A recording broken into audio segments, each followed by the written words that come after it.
Welcome back. In this video, we will begin discussing how to use word searches to find cases on Westlaw. Now, I'm sure you remember the 4 approaches to legal research, and we've already addressed the other 3. We did talk about doing word searches a little bit in the module on finding statutes on Westlaw, but on this module, we'll go into a little more depth. There's basically 2 ways to do word searching on Westlaw, and that's either terms and connectors searching or natural language searching. Now, back in the day when I first started using Westlaw and Lexis, the only option was terms and connectors. So you had to learn a lot of rules about how to draft a query in order for Westlaw to search for you. Today, natural language is the default. And unless you're a lawyer or a paralegal, that's what you're most likely going to use. So while I am going to go a little bit into terms and connectors later so that we can talk about some special tricks you can use to improve your search, mostly we're going to talk about natural language. But first, let's talk a little bit about terms and connectors. Terms and connectors is just what Westlaw calls Boolean searching. You're probably wondering, what the heck is that strange word, Boolean? What does it mean? Well, Boolean comes from a man's name, George Bull or Bully. I have no idea how to pronounce his last name, but he developed a system of symbolic logic that used logic-based operators to narrow or broaden search results. So, for example, if you were looking for documents that had both the words anchor and submarine in them, you would run a search for anchor and submarine. And your system would look for documents in the database that had both those words in them and would automatically eliminate anything that had only one or neither of those words. So for example, suppose you were trying to find out whether you were liable for injuries caused by one of your guests at a party who you served too much alcohol to. And when he left the party, he got into a car accident at his own fault and caused injuries to somebody else. Now that injured party is now not only suing your guest, but is also suing you for serving your guest too much alcohol. And you want to know if you are liable for those injuries. So once you know your issue, then you have to think, what are the terms? What are the words that a judge might have used in writing an opinion about this issue?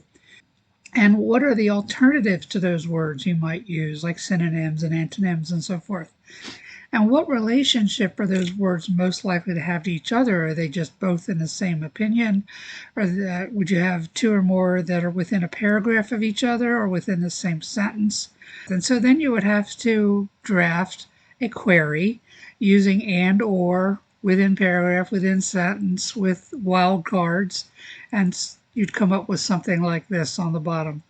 So I think you can see why I'm not really going to expect you to go too much into that. The alternative then is natural language searching, and that is done using regular language, either typed out as a question or searching different keywords. Easy peasy, right? Well, not so fast. Because you're not a lawyer and you're not a paralegal who's taken law-related classes, you're going to have some problems. So what are the problems you're most likely to have with natural language searching? Well, first, ask yourself, do you have a good grasp of legal terminology? I'm guessing you probably don't. And the other thing is, are you going to be able to zero in on the actual legal issue? I want to give you an example of this. Before I retired, my last job for the last 6 years, I had been teaching undergraduates in a legal studies program at a state university. And I taught legal research and writing 1, legal research and writing 2. In legal research and writing 2, we did nothing but do research and write office memos and bench briefs. And what I would do was invent these hypothetical problems, and I would bring a friend in who would be a mock client. And a student would be assigned to interview the mock client in front of the class.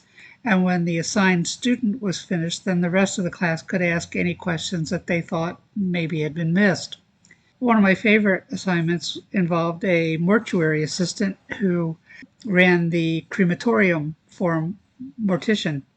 The mortician had run on hard times and told her to save money on the cost of running the crematorium. She was to start doing 2 or 3 bodies at the same time and then divvy up the ashes between the families, and no one would know any different, and it would be fine. She remembered from mortuary school that she was told that not to do that it was against the law, that you had to do one body at a time. So she refused to do it. And because she refused to do it, the mortician fired her. So the student who was doing the interviewing asked her a lot of questions, never really got to the issue. And I had told them it would be an employment law issue in advance so that they could do a little research. At the end of that, the other students got to ask questions, and they had a million questions, like what temperature does the oven have to be at, and how much do the ashes of the typical human body weigh, and so forth. Just everything except the legal issue. Fortunately, my friend who really got into preparing for her roles had studied up. She was able to do a good job of answering those questions. When they were finished, I said, okay, I have a couple questions. First of all, do you have an employment contract, a written contract that says you will work for X years or months and he will pay you X amount? She said, no, I have no written employment contract. I said, okay, is there any kind of manual in the office that explained employee rights about hearings and the procedure for being fired and things like that? And she said, not that I was ever given or found or was aware of. And I said, okay, that's fine. So the students had asked her everything under the sun except what was important, which was to determine whether she was what's called an at-will employee, and also to determine if she was an at-will employer, whether there were any kind of internal provisions for how people could be fired that the employer was obligated to comply with. Because in that state, an at-will employee can be fired for any reason or no reason, with some exceptions. One exception was if there were internal policies that controlled how employees could be fired. They had to comply with those policies. And another was for refusing to violate public policy. And as an example of public policy was to refuse to violate a criminal statute. And so here we had someone who was an at-will employee because she had no contract. She was refusing to violate a criminal statute, and there were no internal procedures or rules that governed how an employee could be fired. So here we had students who had taken several semesters of law classes, and even they couldn't focus on what the actual issue was. And so these two issues can be a problem, not knowing the terminology and not knowing the law. I have the problem myself when people come into the library with questions about subjects that I really don't know anything about. For example, I respond to a lot of the prisoner questions, and they either call or they write. And I've learned a lot about criminal procedure just from doing this, because they'll call in for something that I didn't even know existed because I have no criminal law experience. So what do I do in a situation like that where I don't know the right terminology and maybe I'm not sure what the legal issue is? Well, I ask Google, and that's what I recommend you try. Start with Google, and by doing a Google search, you may be able to find out pretty much everything you need to know. But on the other hand, what we're here to learn about is finding case law on point. And to do efficient case law research, you really need to go to Westlaw or Lexis or use the print books. But Google might tell you the terminology you need and even provide you with everything you need to know for whatever it is you're working on. Maybe you just wanted information. You weren't actually planning to write a brief or anything. Let me show you what I mean. So the first time a prisoner asked me about firing his public defender, I'm thinking in my head, well, sure, you can probably fire your public defender, but then you're going to have to hire a private attorney or represent yourself. But I really didn't know anything about it. How do you go about firing a public defender? So if I had gone to Westlaw first and I typed in this natural language search, can I fire my public defender in California? And I limited myself to California cases, what kind of result would I get? Here are the results of that search. You can see that the first case listed there is not on point. The next few weren't either. I didn't dig down any further than that. I'm sure if I kept digging down, eventually I would have found cases on point. But at least the first few of the cases that came up were not. So then I used the filters and I switched over to secondary sources just to see if there was something right near the top on that list. And it was not.